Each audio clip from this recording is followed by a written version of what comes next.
दोस्तों, संसद के विशेष सत्र की शुरुआत आज सोमवार से हो गई है। राज्यसभा और लोकसभा दोनों ही सदनों में सदस्यों ने हिस्सा लिया। राज्यसभा में विपक्ष के नेता और कांग्रेस के अध्यक्ष मल्लिकार्जुन खड़गे ने एक कविता के साथ अपने भाषण की शुरुआत की। उन्होंने इस कविता के जरिए सरकार को घेरा और कहा कि अगर आपसे कुछ नहीं हो सकता तो आप कुर्सी छोड़ दें और आपको बात बात पर डराने की जरूरत नहीं है। खड़गे ने अपना भाषण इस कविता के साथ शुरू किया। बदलना है तो अब हालात बदलो, ऐसे नाम बदलने से क्या होता है। देना है तो युवाओं को रोजगार दो, सबको बेरोजगार करके क्या होता है। दिल को थोड़ा बड़ा करके देखो, लोगों को मारने से क्या होता है।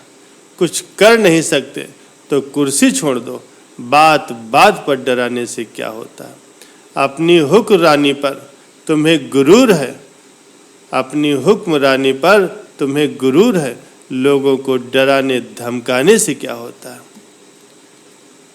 विपक्ष के नेता खड़गे ने कहा, जवाहरलाल नेहरू जब देश के प्रधानमंत्री थे तो देश की नींव पड़ रही थी, और जो पत्थर नींव में पड़ते हैं वो दिखते तो नहीं, जो दीवार में लगाए जाते हैं वही दिखते हैं। उन्होंने सभापति जगदीप धनखड़ से कहा, आप बहुत दिलदार हैं, मैं आपसे गुजारिश करता हूं कि संजय सिंह और राघव चड्ढा को वापस बुला लें। जितने भी महान नेता इस सदन का हिस्सा बने हैं, फिर वो अमीर हो या गरीब, सबका एक ही वोट रहा है।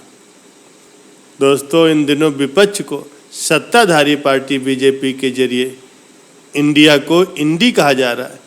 विपक्ष ने अपने नए गठबंधन का नाम इंडिया रखा है, लेकिन इस मुद्दे पर बीजेपी उसे घेरने के लिए इंडी का सहारा ले रही। इस पर राज्यसभा में खड़गे ने कहा, यदि आप इंडी बोलो या कुछ और, हम लोग इंडिया हैं, नाम बदलने से कुछ नहीं होगा। विपक्ष लगातार आरोप लगाता रहा है कि सरकार उसकी अनदेखी कर रही। ये बात खड़गे ने सदन में कही। कांग्रेस अध्यक्ष ने कहा, हमारे यहाँ सत्ता का हस्तांतरण बंदूक के दम पर नहीं हुआ। गांधी जी ने जो आज़ादी दिलाई वो अहिंसा पर थी। इस भवन में 75 सालों के दौरान इस देश की सूरत बदली। नेहरू जी सबको साथ लेकर के चलते थे। उन्होंने अपनी पहली कैबिनेट में विपक्ष के लोगों को भी शामिल किया था। आप तो हमारी परछाई भी नहीं देखना चाहते। उन्होंने कहा, नेहरू को लेकर के तरह तरह की बातें की जाती। जिस व्यक्ति ने देश की आज़ादी के लिए 14 साल जेल में बिताए हों, सत्ता हासिल करने के बाद देश में बड़े बड़े कारखाने लगाए हों, विपक्ष के नेता को मंत्री बनाया हो, उसे लेकर आपत्तिजनक बातें कही जाती। खड़गे ने कहा, नेहरू संसद का सम्मान करते थे, वो विपक्ष के नेताओं को भी ध्यान से सुनते थे।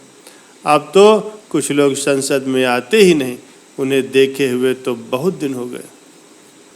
उन्होंने कहा, नेहरू जी का मानना था कि मजबूत विपक्ष की गैर मौजूदगी का मतलब है कि सिस्टम में महत्वपूर्ण कमियां हैं।